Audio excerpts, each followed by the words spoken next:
मुंबईमध्ये ठिकठिकाणी रंगपंचमीचा उत्सव मोठ्या जल्लोषात साजरा होतोय आणि मुंबईच नाही तर राज्याच्या कानाकोपऱ्यामध्ये देशाच्या कानाकोपऱ्यामध्ये तरुणाईचा उत्साह पाहायला मिळतोय।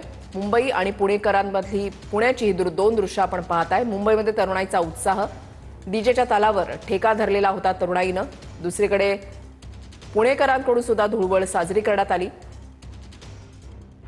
अबालवृद्ध सर्वच जण या रंगांच्या सणामध्ये न्हाऊन गेल्याचं पाहायला मिळालं। इकडे मुंबई आणि ठाण्यामध्ये दृश्य आपण या ठिकाणी पाहताय। मुंबईमध्ये ठिकठिकाणी जर आपण पाहिलं तर सार्वजनिक ठिकाणी अशा पद्धतीने धुळवडीचा उत्सव जो आहे तो साजरा केला जातो, याचं आयोजन केलं जातं। डीजेच्या तालावर तरुणाई थिरकते।